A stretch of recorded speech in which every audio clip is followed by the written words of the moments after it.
ये क्या कर रहे हो तुम? कुछ नहीं मेम साहब, वो गलती से हाथ चला गया था, पोछा मारा था मैं तो यहाँ पर। गलती से हो गया?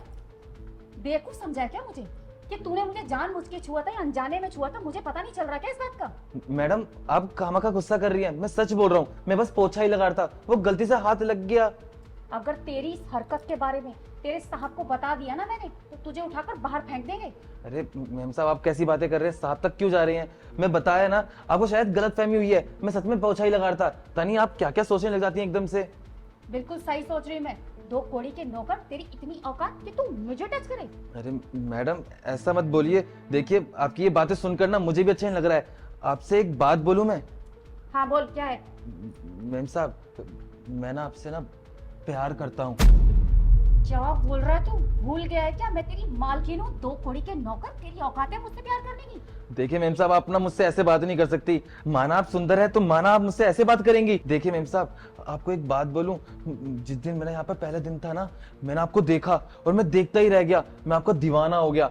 बस मैम साहब मैंने उस दिन सोच लिया था कि मुझे ना आपको अपना जीवन साथी बनाना है। तेरी औकात है मुझे अपना जीवन साथी बनाने की? हमारे घर में झाड़ू पोछे का काम करता है, दो कोड़ी की तेरी औकात नहीं है, आया बड़ा। मैम साहब आप ये दो कौड़ी का क्या बोले जा रही हैं? आप शायद जानती नहीं है, गांव में ना मेरी 20 बीघा जमीन है और माँ के गहने भी है बहुत सारे। आप कहो ना, आपके लिए मैं वो सब बेच दूंगा, आप बस मेरा एक बार प्यार अपना लो। अच्छा, तू अपने गांव की जमीन मेरे लिए बेच देगा? हाँ मैम साहब वो मेरे लिए बड़ी बात नहीं है, बड़ी बात आप हो।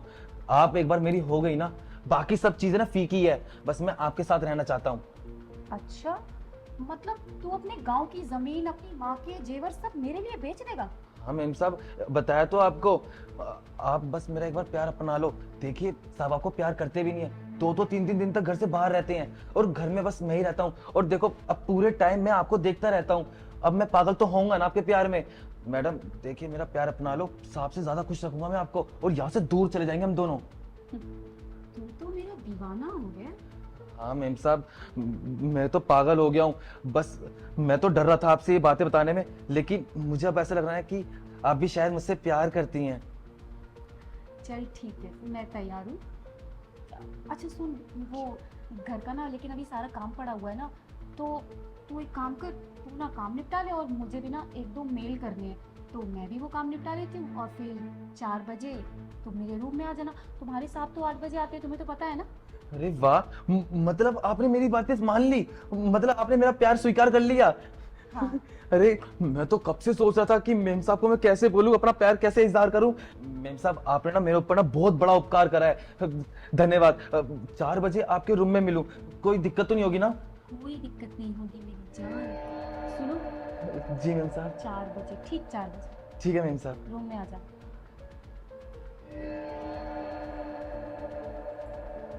अरे वाह यार राजू, मैं तो कब से सोच रहा था कि मेम साहब को अपना प्यार कैसे इजहार करूं। मेम साहब तो प्यार से मान गई। मेम साहब वैसे ना झूठे दिखावे में आ जाती हैं। मैंने 20 बीघा जमीन क्या बोल दी, वो तो एकदम से बोलने लगे कि तू मेरे लिए ये सब कर सकता है। बस मेम साहब के साथ थोड़ा बहुत प्यार व्यार कर लूं, फिर यहाँ से ना कल्टी मार लूंगा। वैसे भी साहब तो लेट आते हैं, साहब को क्या ही पता चलेगा।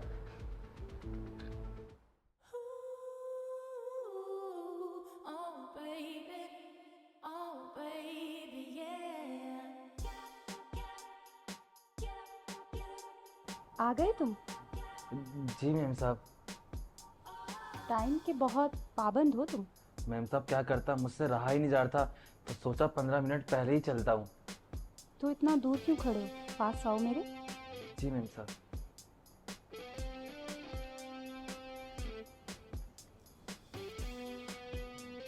साहब आपका बिस्तर तो बड़ा मखमल है, गदगद है बिल्कुल। अच्छा। वैसे मेम साहब आपसे एक बात बोलूं? बोलो। थोड़ा पास आ जाओ। हाँ आ जाओ।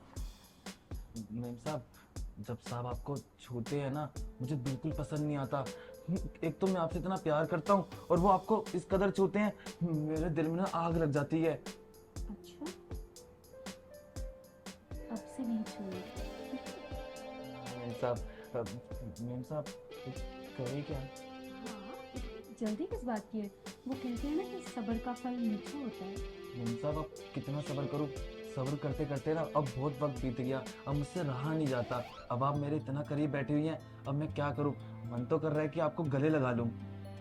हाँ क्यों नहीं, गले भी लगाना और जो जी चाहे वो सब करना। और वैसे भी तुम्हारे तो सारे सपने पूरे होने वाले हैं ना। जी मेम साहब। ठीक है, उससे पहले ना मेरे पास तुम्हारे लिए एक सरप्राइज है। सरप्राइज ये क्या होता है? अभी पता चल जाएगा, लेकिन उसके लिए ना तुम्हें अपनी आंखें बंद करनी होंगी। मेम साहब ऐसी कौन सी चीज़ है जिसके लिए मुझे अपनी आंखें बंद करनी पड़े? और आंखें बंद करके मैं नहीं चाहता कि आप मेरे सामने गायब हो जाए। अब मैं अपनी आंखें खोल के ही रखना चाहता हूँ। अच्छा ठीक है, तुम आंखें बंद मत करो, मैं तुम्हारी आंखें बंद कर देती हूँ, ठीक है? ठीक है मेम साहब। मेम साहब जल्दी से आंखें खुलवा दीजिए, अब मुझसे रहा नहीं जाता है। अब मेरे को ना बस आपके साथ कुछ करना है। हाँ बस थोड़ी देर और इंतजार करो। मेम साहब अब अपनी आंखें खोल लूं? बस 1 मिनट। अरे मेम साहब कितनी देर तक और आंखें बंद करनी पड़ेगी? हम मुझसे रहा नहीं जाता है। साहब आप यहाँ? हाँ, साले हरामजादे, क्या कर रहा था तू ये? साहब कुछ नहीं, वो गलती से मैं इस रूम में आके पता नहीं कैसे आ गया, मेरे को समझ नहीं आ रहा। अच्छा गलती से तू आ गया, जानबूझ कर आया था तू। और तुझे क्या लग रहा है तेरे साहब यहाँ पर अपने आप आ गए? मैंने इन्हें बुलाया था फोन करके। क्या? हे भगवान, इस रामू की इतनी गंदी नीयत है मुझ पर। मैंने तो कभी ध्यान ही नहीं दिया। क्या बोल रहा था? अपनी सारी गांव की जमीन तुम्हारे नाम कर दूंगा, अपनी माँ के जेवर तुम्हें दे दूंगा। अभी तो 4 बजे तक के लिए उसे रोक लिया है, लेकिन उसके बाद क्या करूं? अपने पति को फोन करती हूँ। हेलो सुनो, आपको पता है इस रामू ने आज क्या किया? अरे मेरा पैर गंदे तरीके से टच कर रहा था ये। क्या बात कर रही हो? हाँ मैं सच बोल रही हूँ। अरे तुम रामू के बारे में ऐसे कैसे बोल सकती हो? अरे कितना सीधा लड़का है वो, गलती से हो गया होगा टच। गलती से किया हुआ टच और जानबूझ के किया हुआ टच क्या मैं पहचानूंगी नहीं? देखो तुम ना जल्दी से घर आ जाओ। मैंने ना उसे 4 बजे तक का टाइम दिया है और तुम 4 बजे से पहले पहले घर पर आ जाओ, वरना आज कुछ गलत हो जाएगा प्लीज। 4 बजे तक का टाइम मतलब? अरे वो समय तो मैं बाद में बताऊंगी, बस तुम 4 बजे से पहले पहले घर आ जाओ। चलो तुम टेंशन मत लो, मैं अभी ऑफिस से निकलता हूँ, ठीक है? हाँ ठीक है। हे भगवान आज बचा लेना प्लीज भगवान। साले तुझे मैंने यहाँ पे किस लिए रखा था? ताकि तू यहाँ पे मेम साहब का ध्यान रख सके। तेरे भरोसे में मेम साहब को छोड़ के जाता था घर पे, और तू ये सारी हरकतें कर रहा था। साहब देखिए मुझे माफ कर दीजिए, मैं बहक गया था मेम साहब को देखकर।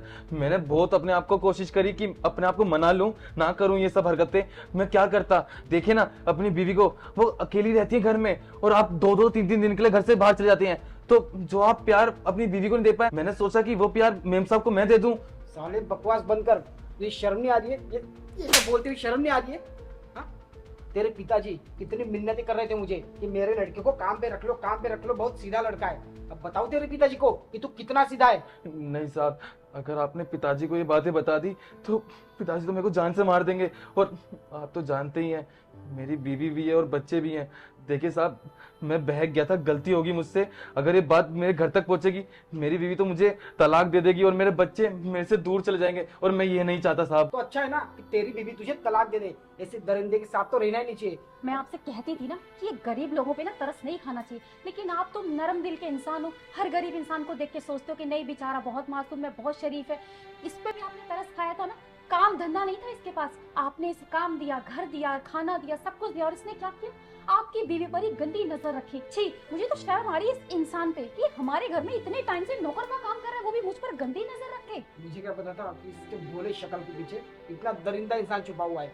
अगर इस गलती के लिए मैंने तुझे छोड़ दिया ना, तो इसके बाद तू ये गलती बार बार दोहराएगा। तो बेहतर होगा कि तेरे पूरे परिवार को तुझे इस गलती का पता चलना चाहिए। नहीं साहब मैंने बोला ना, मेरे परिवार तक ये बातें मत पहुंचाओ। अगर पहुंच गई तो मेरा जीना दुश्वार हो जाएगा। साहब जैसा आप कहेंगे ना मैं वैसा करने को तैयार हूँ। मैं यहाँ से काम छोड़ दूंगा, मैं आपके ये यहाँ पर इलाके में भटकूंगा ही नहीं। तुझे क्या लगता है तू यहाँ से आसानी से काम छोड़ देगा तो बच जाएगा? सुन, अब सिर्फ तेरी फैमिली को नहीं या तेरे परिवार को नहीं, तुझे ना मैं सीधा पुलिस स्टेशन लेके जाऊंगा। बिल्कुल सही कह रहे हैं आप, इसको पुलिस स्टेशन ही जाना चाहिए, क्योंकि अगर इसे हमने माफ कर दिया ना तो ये दोबारा ये गलती करेगा, फिर किसी के साथ ये गलत करेगा। तो आप इसको ना कड़ी से कड़ी सजा दिलवाइए। साहब मुझे माफ कर दो साहब, पुलिस के हवाले मत करो। मैंने आपको बता तो रहा हूँ, मेरी मजबूरी है साहब। देखो मैं शहर इसलिए आया था कमाने के लिए, मैं बहक गया था आपकी बीवी को देखकर साहब। अब मैं बस कर। इससे पहले भी पता नहीं तूने कितने सारे कांड कर चुका होगा, वो तो पुलिस स्टेशन में तेरे रिकॉर्ड से पता ही चल जाएगा। ठीक है, अब चल तू। साहब मेरे को माफ कर दो साहब। हे भगवान, आज के टाइम पर किस पर भरोसा करें और किस पर नहीं, समझ में ही नहीं आता। इस इंसान को मैंने अपने भाई जैसा समझा और मुझ पर ही इतनी गंदी नजर रख रहा था ये।